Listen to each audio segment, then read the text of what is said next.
Cabe ressaltar, porém, que existem outras companhias militares privadas da Rússia que podem ter atuado nesses países. Inclusive, existem empresas regulares de segurança dentro da Rússia já há algum tempo, que não é exatamente o caso do Wagner, que nunca teve uma identidade jurídica, como a gente já mencionou. Mas existem outros também que fizeram esses trabalhos, tanto nos países ali do Oriente Médio e dos países africanos, como trabalhos na guerra da Ucrânia. Dentre essas companhias, você tem o PMC Patriota, que já especularam ter relação com o Grupo Wagner, mas também já especularam ser um concorrente do Grupo Wagner, bancado pelo Ministério da Defesa. O que se sabe mesmo é que ele é mais exigente, se exige que você fale inglês para ser contratado, que você tenha capacidades de oferecer também uma assessoria política. Geralmente, eles são mais concentrados em operações de proteção de pessoas, pagam mais, só que também fizeram operações de proteção de instalação de petróleo, tal qual o Grupo Wagner.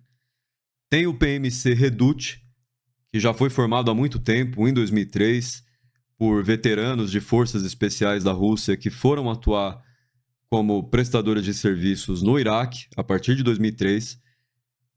Tem o PMC Convoy, que é muito interessante, ele surgiu em março de 2023, apoiado pelo governador da Crimeia, o Aksionov, e o comandante seria precisamente um dos comandantes do Grupo Wagner, o Konstantin Pikalov ou o Mazai. E mesmo assim o grupo não se chamou Grupo Mazai, que é o codinome dele. Só que tem um fenômeno ainda mais importante de PMC na guerra da Ucrânia, que deveria ter sido lembrado nessa polêmica do motim do Prigozhin, e eu não vi as pessoas comentando, eu não vi a mídia comentando, por mais que isso tenha sido amplamente reportado. Grupos que surgiram de um setor da sociedade muito influente na Rússia. Grupos que surgiram de um setor da sociedade que ele é identificado culturalmente com o russo, que faz parte do cotidiano do russo, que é uma das coisas, das instituições realmente mais importantes da Rússia. E eu não estou falando dos serviços de segurança, eu estou falando da Gazprom.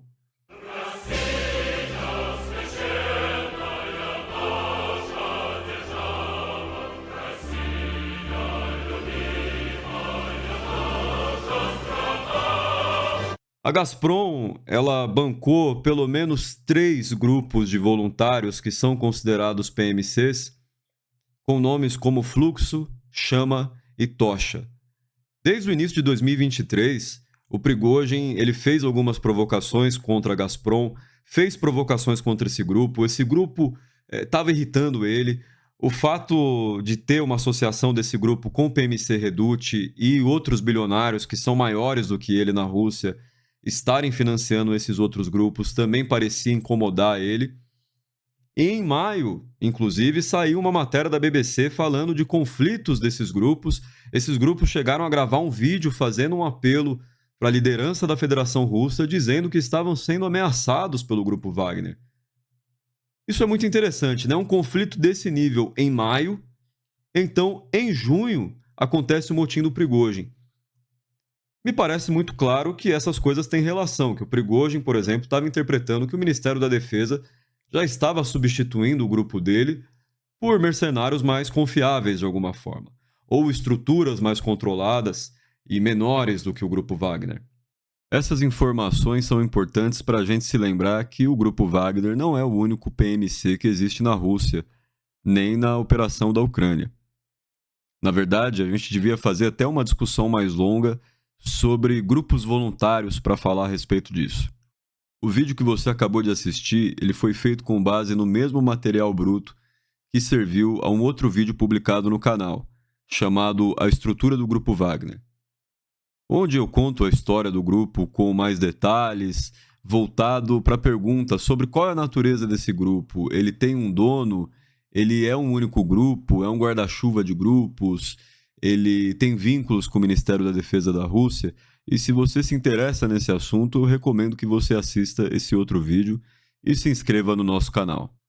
Aqui tem um fator muito importante que eu chamo a atenção para vocês, que em relação à política russa e à política externa, existe uma concepção, em primeiro lugar, de que tem 2 atores distintos no Estado, que têm interesses distintos e influenciam a política externa de diferentes maneiras. O Ministério da Defesa e o Ministério da Energia. Na indústria, também existem dois polos que atuam de acordo com interesses diferentes também por essa dualidade: o complexo industrial militar e o complexo energético.